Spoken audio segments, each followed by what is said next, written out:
Hello everyone, welcome back to my channel. आज हम पढ़ेंगे प्रकाश के बारे में, लेकिन कल हमने प्रकाश के बारे में पढ़ लिया था। प्रकाश का चैप्टर है प्रकाश का अपवर्तन तथा परावर्तन, ये हमारा चैप्टर है जिसमें हमने प्रकाश के बारे में कल पढ़ लिया था, प्रकाश के गुणों के बारे में पढ़ लिया था और हमने प्रकाश के स्रोत के बारे में पढ़ लिया था, उसकी परिघटनाओं के बारे में पढ़ा था। दीप्त वस्तुएं कौन सी होती हैं, अदीप्त कौन सी होती है, इसके बारे में पढ़ा था। तो आज हम पढ़ेंगे कि प्रकाश किरण क्या होती है। प्रकाश, हमने कहा था कि प्रकाश की सारी चीजों के बारे में हम बात करेंगे, प्रकाश से रिलेटेड हर एक टॉपिक पर बात करेंगे। तो आज हम पढ़ेंगे कि प्रकाश किरण क्या होता है। तो प्रकाश किरण यानी कि हमने कल ही बताया था, उससे गुणों के अंतर्गत बताया था कि प्रकाश सीधी रेखा में चलता है।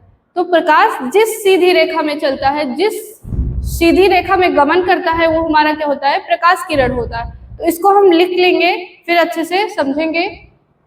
हम हेडिंग डाल लेंगे पहले कि प्रकाश किरण,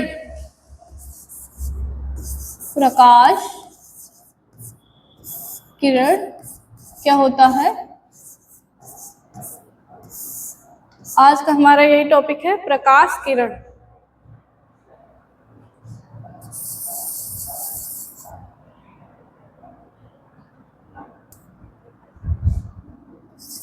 प्रकाश जिस सरल रेखीय पथ पर गमन करता है, सरल रेखीय पथ पर गमन करता है, यानी कि गति करता है, चलता है, गमन करता है, गमन करता है, वो हमारा क्या होता है, प्रकाश किरण कहलाता है।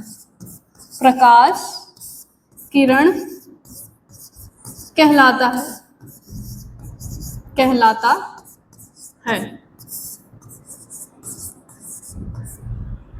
तो हमने कहा कि प्रकाश जिस सरल रेखीय पथ पर गमन करता है, हमने कल बताया था, कल वाली वीडियो में हमने बताया था कि प्रकाश हमेशा सीधी रेखा में चलता है। तो प्रकाश जिस सरल रेखीय पथ पर गमन करता है, यानी कि चलता है, जिस रेखा पर चलता है, वही हमारा क्या है, प्रकाश किरण है। तो इसको हम एक चित्र बनाकर समझेंगे कि प्रकाश किरण क्या है। जैसे ये हमारा प्रकाश समझो आ रहा है, ये जिस रेखा पर आ रहा है, यानी कि जिस रेखा पर चल रहा है, प्रकाश हमें दिखाई तो नहीं देता है, लेकिन उसका एक माध्यम होता है। तो जिस माध्यम में वो चलता है, गमन करता है, वो हमारा क्या होता है, वही हमारा प्रकाश किरण है। अब ये हमारा क्या हुआ, प्रकाश किरण हो गया। ये अब बहुत सारी किरणें आ सकती हैं। तो प्रकाश, हमने बताया कि प्रकाश जिस सरल रेखीय पथ पर गमन करती है, चाहे यहाँ हो चाहे वहां हो, जिस सरल रेखीय पथ पर गमन करती है, चाहे ऊपर से आए चाहे इधर से आए, लेकिन सीधी रेखा में आ रही है, यानी कि सीधे माध्यम में आ रही है, अगर उसके रास्ते में कोई रुकावट ना आए, तो वो हमारा वही माध्यम हमारा क्या हुआ, वही सरल रेखा क्या हुई, हमारी प्रकाश किरण कहलाएगी। तो प्रकाश किरण के बारे में हमने जान लिया। अब हम देखेंगे कि ये हमारा क्या हुआ, प्रकाश किरण। इसको हम नोट कर लेंगे, प्रकाश किरण से चित्र बना भी लेंगे।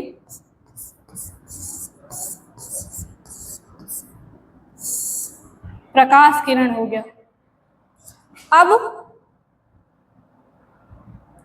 अब हम पढ़ेंगे कि प्रकाश पुंज क्या होता है। प्रकाश किरण तो हमने पढ़ लिया, लेकिन अब प्रकाश पुंज क्या है, ये हमारे मन में सवाल उठता है। तो प्रकाश पुंज हम हेडिंग डाल लेंगे, प्रकाश पुंज।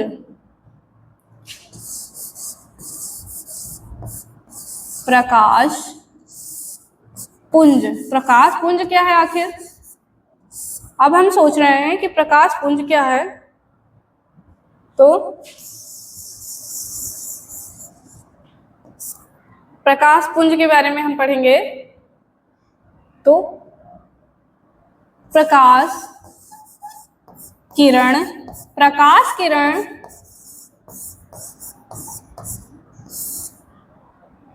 जब समूह के रूप में चलती है, जब समूह के रूप में यानी एक से अधिक समूह के रूप में चलती है, के रूप में चलती है या गमन करती है, चलती है,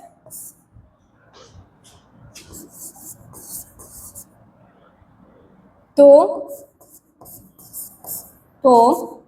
उसे ही प्रकाश पुंज कहते हैं, उसे ही प्रकाश पुंज कहते हैं, प्रकाश पुंज कहते हैं, पुंज कहते हैं, प्रकाश पुंज कहते हैं। तो अभी हमने ऊपर पढ़ा था कि प्रकाश जिस सरल रेखीय पथ पर गमन करती है, यानी कि जिस सीधी रेखा में गमन करती है, चलती है, तो हमारा प्रकाश किरण होता है, सिंपल है। और प्रकाश पुंज क्या है? प्रकाश पुंज जब समूह के रूप में चलती है, यानी कि दो या दो से अधिक समूह के रूप में चलती है, कोई ग्रुप बना के चलती है, तो हमारा क्या होता है? प्रकाश पुंज कहलाता है। तो इसको भी हम एक चित्र बनाकर देखेंगे।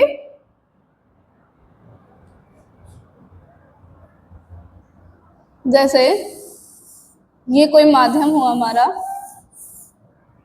अब प्रकाश यहां से आ रही है, प्रकाश यहां से समूह के रूप में आ रही है। ये हमारा क्या है? ये समूह के रूप में आ रही है ना, प्रकाश जो है समूह के रूप में आ रही है, यानी कि एक ही अब देखो यहाँ पे प्रकाश चित्र से हमें समझ में आएगा कि ये समूह के रूप में है, यानी कि एक इधर है, एक इधर जा रही है किरण, और एक इधर जा रही है, इधर जा रही है, इधर जा रही है, और इधर जा रही है। तो ये यानी कि ये समूह के रूप में है, बहुत सारी किरणें हैं। तो ये हमारा क्या हुआ? यही हमारा क्या हुआ? प्रकाश पुंज कहलाया। तो ये हमारे समझ में आ गया होगा कि ये हमारा क्या है? प्रकाश पुंज हो गया, यही हमारा प्रकाश पुंज हो गया, प्रकाश पुंज। चित्र के सामने लिख लेंगे, ये हमारा क्या है? प्रकाश पुंज। परिभाषा के साथ साथ हम चित्र भी बनाते चलेंगे, जिससे हमें और समझ में आएगा। चित्र को बनाएंगे तो हमें और समझ में आएगा। तो चलिए, इतना समझ में आ गया होगा। अब हम अगली टॉपिक पे चलते हैं।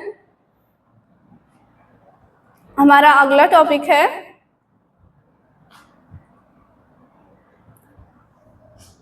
प्रकाश, प्रकाश का परावर्तन, परावर्तन,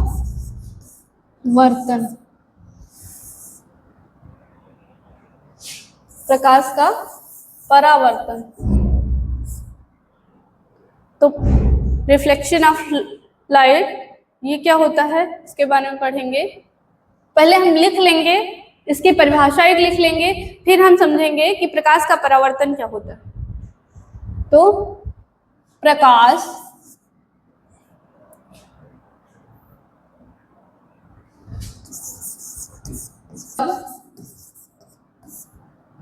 किसी चिकने, प्रकाश जब किसी चिकने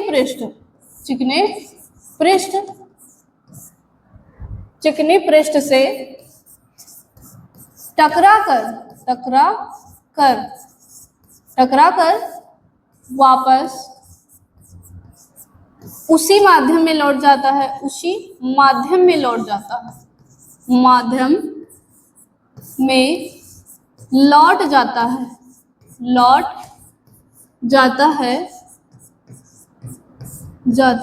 है,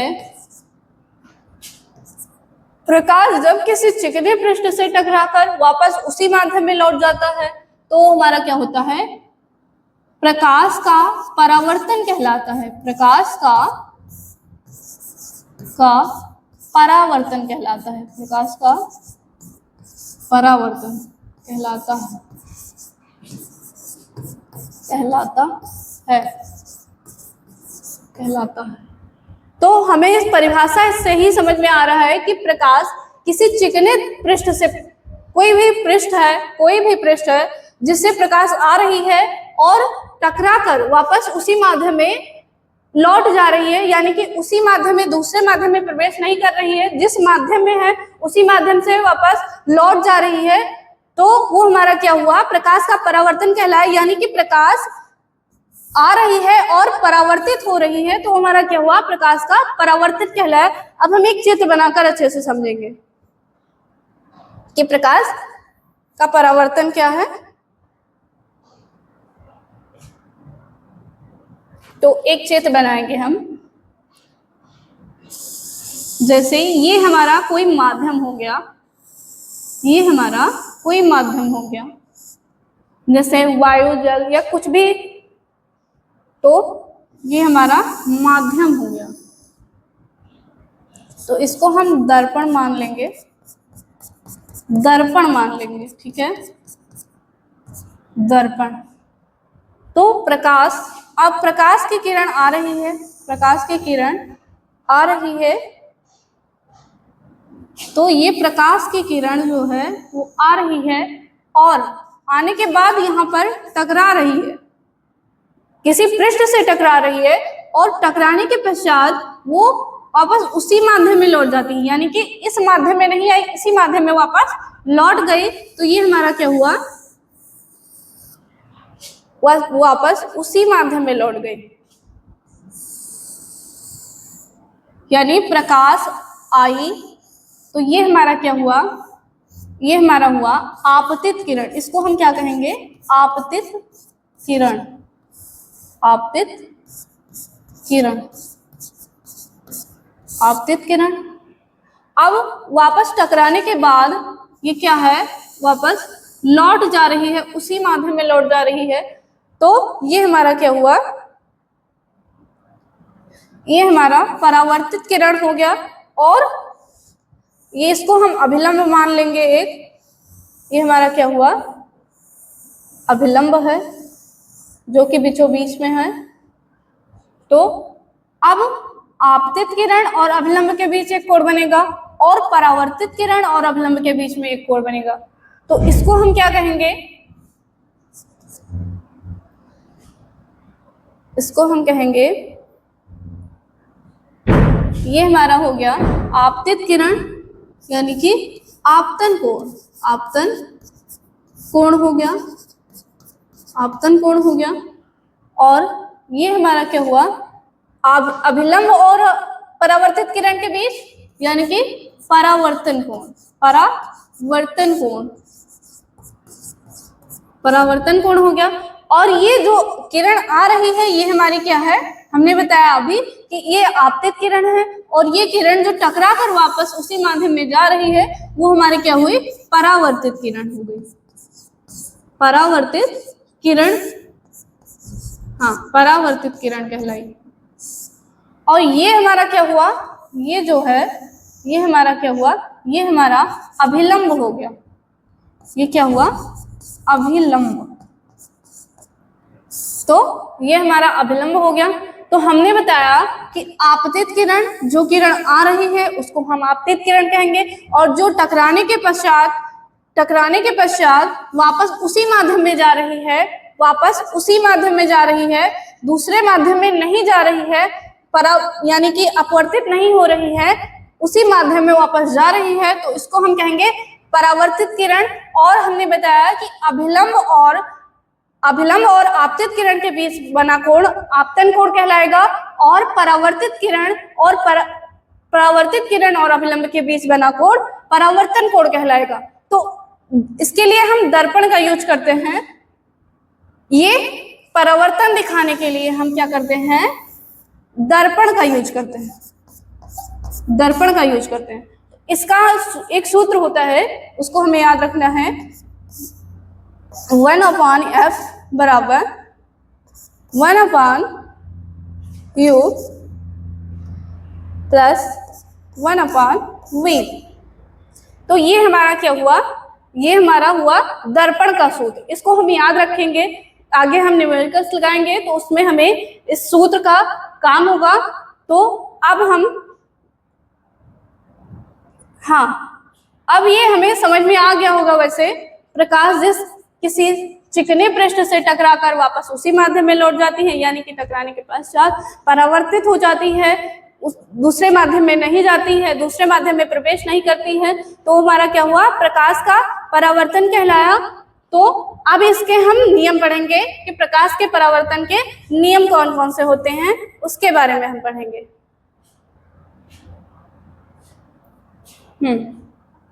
तो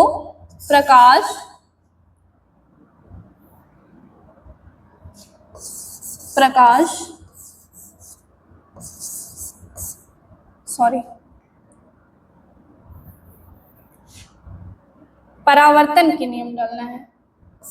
हाँ, परावर्तन के नियम कौन कौन से हैं ये हम जानेंगे। परावर्तन के नियम कौन कौन से हैं ये हम जानेंगे, ठीक है। तो अब परावर्तन के नियम कौन कौन से हैं तो वो हम चित्र के माध्यम से समझ गए हैं, लेकिन हम उसको लिख भी लेंगे तो और समझ में आएगा। वैसे हमने चित्र में बनाकर समझा भी दिया है, लेकिन वही चीज हम लिख लेंगे, वही चीज मतलब हम लिखकर समझेंगे कि क्या हमने चित्र में पढ़ा है, चित्र में हमने क्या समझाया है। तो परावर्तन के नियम में इसके दो नियम हैं, इसके प्रमुखता दो नियम हैं, प्रमुख दो नियम हैं। अब वो दो नियम कौन कौन से हैं, वो दो नियम कौन कौन से हैं ये हम जानेंगे।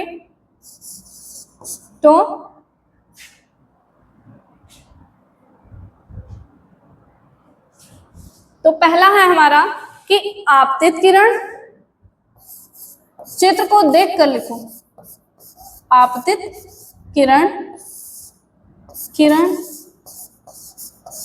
आपतित किरण और परावर्तित किरण।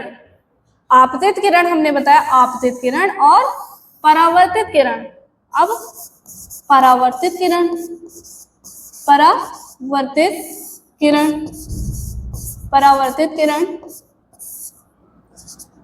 परावर्तित किरण तथा अभिलंब, यानी कि अभिलंब कौन सा हमने बताया था, ये हमारा क्या है, अभिलंब है।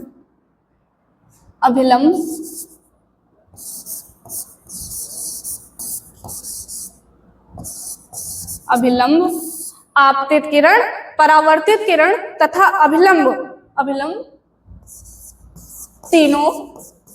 तीनों जो है, तीनों एक ही तल पर होते हैं, एक ही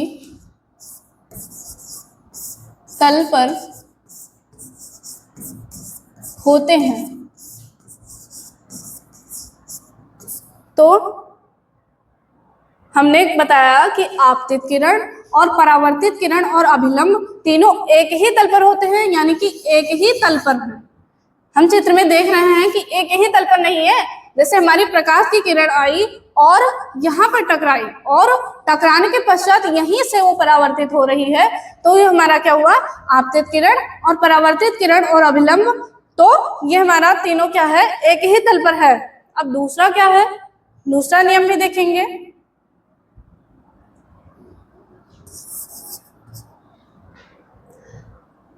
आपतन कोण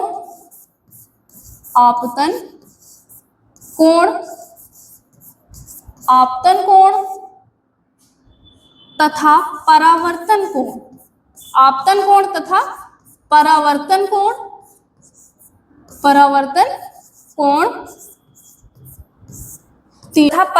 कोण दोनों क्या है, दोनों बराबर होते हैं, बराबर होते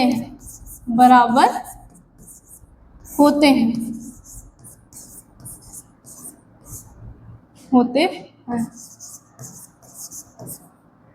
तो इसका एक सूत्र है, इसको लिख लेंगे हम। कोण आई बराबर कोण आर, कोण आई बराबर कोण आर। जैसे हमने कहा, हमने अभी पीछे बताया कि आपतित किरण, वो सॉरी, आपतन कोण और परावर्तन कोण, ये हमारा आपतन कोण है और ये हमारा परावर्तन कोण है। तो ये दोनों बराबर होते हैं, जितना ही हमारा आपतन कोण होगा उतना ही परावर्तन कोण होगा। वही हमने सूत्र में बताया कि आपतन कोण तथा परावर्तन कोण दोनों बराबर होते हैं, यानी कि वो जितने डिग्री का होगा, आपतन कोण जितने डिग्री का होगा उतना ही हमारा परावर्तन कोण भी होगा। तो अब हम इसको जान गए हैं। अब हम पढ़ेंगे, हाँ, अब हम पढ़ेंगे प्रकाश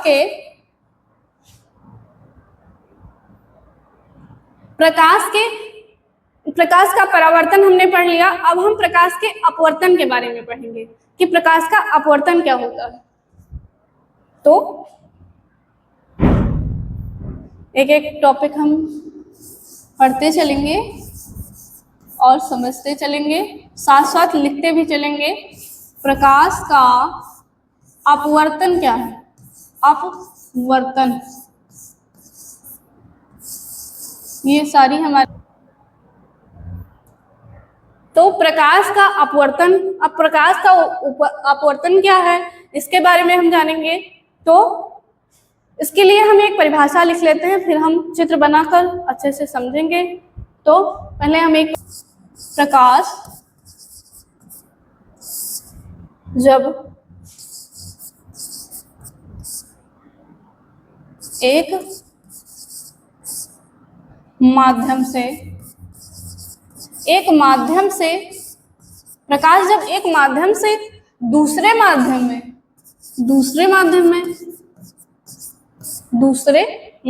में लिख लेंगे, तब हम समझेंगे इसको, हम समझाएंगे आपको। प्रकाश जब एक माध्यम से दूसरे माध्यम में जाता है तो वह अपने मार्ग से यानी अपने रास्ते से थोड़ा भटक जाता है, यानी कि वो विचलित हो जाता है। तो वह अपने मार्ग से विचलित हो जाता है, विचलित हो जाता है, भ्रमित हो जाता है, जिसको हम कहते हैं विचलित हो जाता है,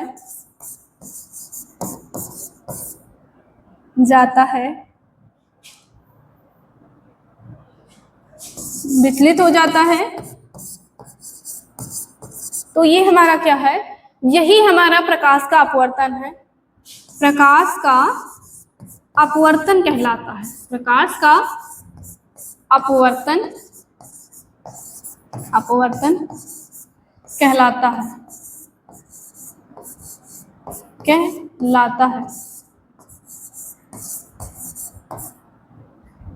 अब हमने बताया कि प्रकाश का अपवर्तन क्या है। प्रकाश जब एक माध्यम से दूसरे माध्यम में जाती है, जैसे जल से किसी कांच में गई, या समझ लो कि जैसे किसी सघन माध्यम से विरल माध्यम में गई, या विरल माध्यम से सघन माध्यम में गई, तो जब वो अपने मार्ग से विचलित हो जाती है, यानी कि अपने मार्ग से थोड़ा भ्रमित हो जाती है कि इसको जाना इधर है और चली जाती है अलग, तो उसको ही हम क्या कहते हैं? प्रकाश का अपवर्तन कहते हैं। तो इसको भी हम एक चित्र बनाएंगे, उससे समझेंगे।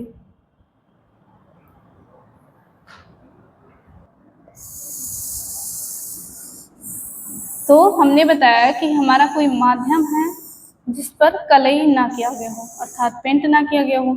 अब उस पर कोई प्रकाश की किरण आ रही है, ठीक है, प्रकाश की किरण आ रही है, समझो। प्रकाश की किरण आई और आने के बाद क्या हुआ? वो अपवर्तित हो जाती है, यानी कि उसका अपवर्तन हो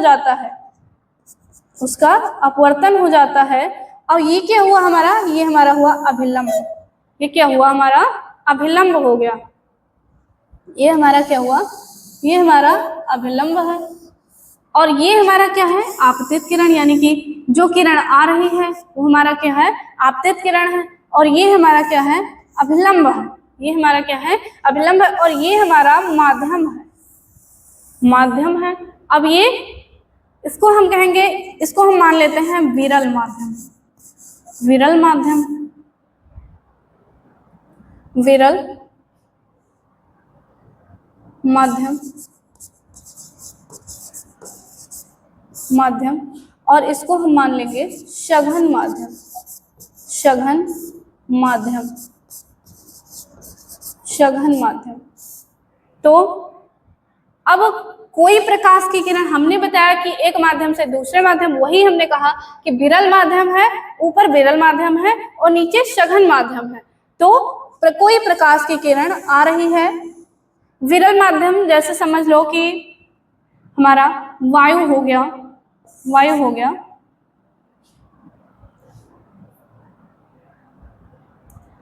विरल माध्यम है।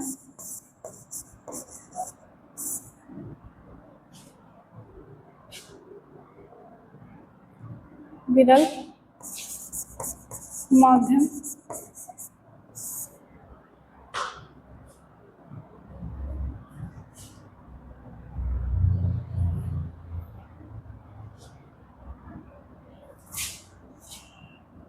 ये हमारा क्या हुआ, विरल माध्यम हो गया, विरल माध्यम। और ये हमारा सघन माध्यम हुआ।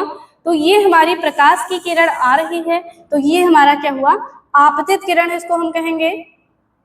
इसको तो हम जानते ही हैं, जो हमारी प्रकाश की किरण आती है उसको हम क्या कहते हैं, आपतित किरण, आपतित किरण, इसको हम क्या कहेंगे, आपतित किरण। और जो किरण अंदर प्रवेश कर रही है, जो किरण अंदर प्रवेश कर रही है, अंदर प्रवेश कर रही है, वो क्या है, वो हमारा क्या है, अपवर्तित किरण, अपवर्तित किरण, अपवर्तित किरण कहेंगे। ये हमारा क्या हुआ, अपवर्तित किरण, अपवर्तित किरण।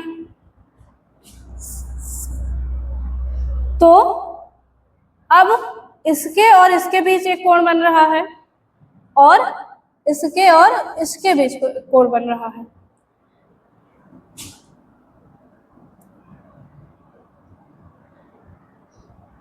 हाँ, इसके और इसके बीच एक कोण बन रहा है। तो हमने बताया कि प्रकाश एक माध्यम से दूसरे माध्यम में जाता है तो वो अपने मार्ग से विचलित हो जाता है, यानी कि जाना उसको इधर चाहिए तो वो इधर अभिलंब की तरफ झुक जाता है। इसके हम दो माध्यम पढ़ेंगे, एक सघन माध्यम से विरल माध्यम और विरल माध्यम से सघन माध्यम। तो इतना हमने जान लिया पहले कि प्रकाश एक माध्यम से दूसरे माध्यम में जब जाता है तो वो अपने मार्ग से विचलित हो जाता है, और इसी विचलन को हम क्या कहते हैं, प्रकाश का अपवर्तन कहते हैं। और इसके दो माध्यमों के बारे में हमने बताया कि एक प्रकाश सघन माध्यम से विरल माध्यम में जाता है तब क्या होता है, और विरल माध्यम से सघन माध्यम में जाता है तो क्या होता है। तो इसको हम आगे देखते हैं, दूसरा चित्र बनाकर देखेंगे इसको हम। तो इसके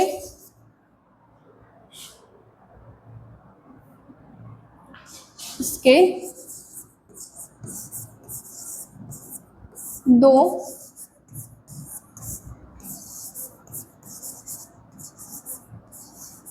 माध्यमों वही हम डालेंगे। तो पहले हमारा हो गया, हम एक चित्र बनाएंगे जो कि सघन से विरल में जाएगी, और एक चित्र बनाएंगे जिसमें विरल से सघन में जाएगी। तो ये एक चित्र इधर बनाएंगे और एक चित्र इधर बनाएंगे, एक चित्र इधर बनाएंगे, ठीक है। तो अब ये कोई माध्यम है, समझ लो ये कोई माध्यम है हमारा। और माध्यम, प्रकाश का अपवर्तन, एक चीज और है, प्रकाश का अपवर्तन किसमें होता है, हमेशा लेंस में होता है। जो माध्यम होता है वो हमारा क्या होता है, लेंस होता है, यानी कि वो खुरदरा नहीं रहता है उसमें प्रकाश अपवर्तित हो रही है, यानी कि दूसरे माध्यम में प्रवेश कर रही है, तो वो हमारा क्या है, उसका लेंस होता है। तो अब ये हमारा प्रकाश की किरण समझो आ रही है, प्रकाश की किरण आ रही है, प्रकाश की किरण आ रही है, और आने के बाद ये हमारा एक अभिलंब है, इसको हम अभिलंब मान लेंगे। ये हमारा क्या है, अभिलंब है। क्या है, ये हमारा अभिलंब है, ये हमारा अभिलंब हो गया, इसको हम अभिलंब मान लेंगे, अभिलंब। और ये हमारा विरल माध्यम हो गया, विरल माध्यम। विरल माध्यम मतलब हम समझते हैं जो घना नहीं होता है उसको हम विरल कहते हैं। और ये हमारा सघन माध्यम हो गया, सघन माध्यम। सघन माध्यम में ऐसे ऐसे डैश डैश में बना लेंगे, यानी कि इसके कण जो होते हैं बहुत नजदीक नजदीक होते हैं, तो हमारा क्या हुआ, सघन माध्यम हो गया। अब प्रकाश की किरण आ रही है, ठीक है, आ रही है, और तो ये हमारा क्या हुआ, अपवर्तित किरण, अपवर्तित, आपतित किरण, आपतित किरण, आपतित किरण हो गया, आपतित किरण। और जो किरण इधर आ रही है, यानी कि दूसरे माध्यम में प्रवेश कर रही है, अपवर्तित किरण कहेंगे उसको हम क्या कहेंगे, अपवर्तित किरण कहेंगे। तो हमने बताया कि इसके दो माध्यमों में इसके भिन्न भिन्न ये अपने क्रिया को दर्शाती है। तो जब ये विरल माध्यम से सघन माध्यम में जाती है तो क्या होता है, अभिलंब की तरफ ये झुक जाती है, अभिलंब की तरफ झुक जाती है ये किरण। जाना इसको इधर चाहिए लेकिन ये अपने मार्ग से विचलित हो जाती है। तो हमने बताया था कि अपवर्तन में हम यही पढ़ेंगे, वो अपने मार्ग से विचलित होती है जब किरणें, वो अपने मार्ग से विचलन को ही हम प्रकाश का अपवर्तन कहते हैं। तो ये अभिलंब की तरफ झुक जाती है जब किरणें, आने के बाद वो दूसरे माध्यम में जब अभिलंब की तरफ झुक जाती है तो हमारा क्या होता है, इसको हम अपवर्तित किरण मान लेंगे, अपवर्तित किरण, अपवर्तित किरण, ठीक है। तो आने के बाद वो झुक जाती है तो वो हमारा क्या होता है,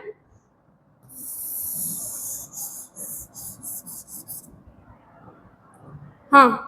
तो इस चित्र से हम ये समझेंगे कि जब कोई प्रकाश की किरण किसी विरल माध्यम से सघन माध्यम में जाती है तो वो अभिलंब की तरफ झुक जाती है।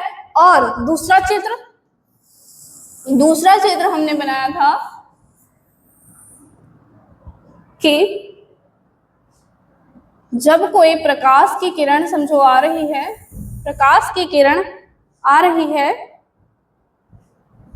प्रकाश किरण समझो आ रही है, ये कोई प्रकाश की किरण है जो आ रही है, और आने के बाद यहाँ ये हमारा अपतन बिंदु हुआ, ये इसको हम अभिलंब मान लेंगे।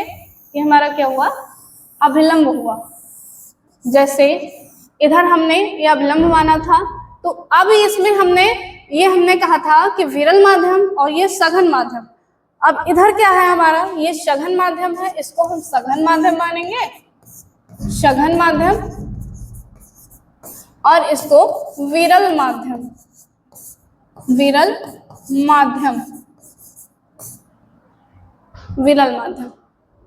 सघन माध्यम जैसे कांच हो गया, कांच हो गया, और ये समझ लो वायु हो गया, ठीक है।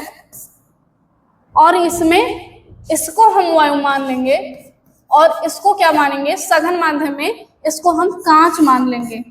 यानी कि हमने कहा सघन माध्यम यानी कि घना माध्यम, यानी कि इसमें जो कण हैं, इसमें जो कण हैं वो बहुत नजदीक नजदीक हैं, तो उसको हम सघन माध्यम, यानी कि प्रकाश की किरण जब आती है तो जिसमें जो घना नहीं होता है, हम ऐसे ही समझेंगे जैसे जब ज्यादा भीड़ नहीं होती है तो हम तेज दौड़ पाते हैं, तो ऐसे ही हम प्रकाश को समझेंगे कि जब वो विरल माध्यम में होती है और सघन माध्यम में प्रवेश करती है तो वो अपने मार्ग से विचलित हो जाती है, यानी कि वो भागने का ज्यादा मौका नहीं पाती है और वो अभिलंब की तरफ झुक जाती है थोड़ा।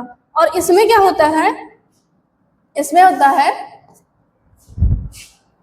दूसरे माध्यम में क्या होता है,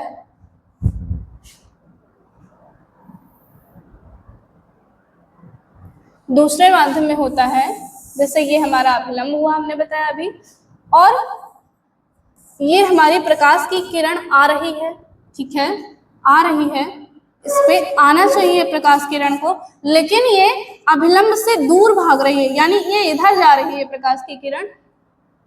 तो यानी कि ये प्रकाश की किरण जो है वो अपने मार्ग से विचलित हो रही है ना, यही विचलन तो हमने पढ़ना है प्रकाश के अपवर्तन में। तो ये अपने मार्ग से विचलित हुई, और एक चीज और, ये हमारा क्या हुआ, ये हमारा अपवर्तित किरण हुआ, आपतित किरण हुआ,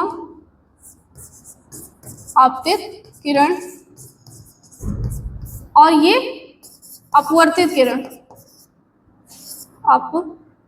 अपवर्तित किरण।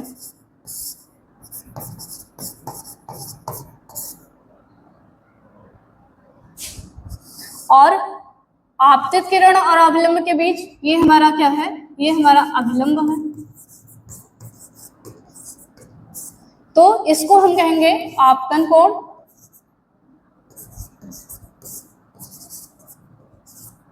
सॉरी आपतित कोण, आपतित कोण। और ये हमारा क्या हुआ, आपतन कोण। तो हमने बताया इसमें कि कोई विरल माध्यम से सघन माध्यम में जाती है तो वो अपने अभिलंब की तरफ झुक जाती है, और जब सघन माध्यम से विरल माध्यम में जाती है तो वो अभिलंब से दूर भाग जाती है, यानी कि जब हम किसी घने रास्ते से ज्यादा जगह वाले रास्ते पे जाते हैं तो हम ज्यादा आजादी मिल जाती है हमको, समझ लो, तो हम और तेज भागते हैं। तो उसी तरह जब ये विरल माध्यम में जाता है, यानी कि इसमें कण जो है बहुत दूर दूर होते हैं, तो ये अभिलंब से दूर हट जाती है, यानी कि इसको आजादी की तरह मिल जाता है, तो ये अभिलंब से दूर हट जाती है। तो आज हमने इसके माध्यम के बारे में पढ़ा, अपवर्तन के बारे में पढ़ा। तो आज के लिए बस इतना ही, कल हम फिर मिलेंगे अपनी नए टॉपिक के साथ। धन्यवाद।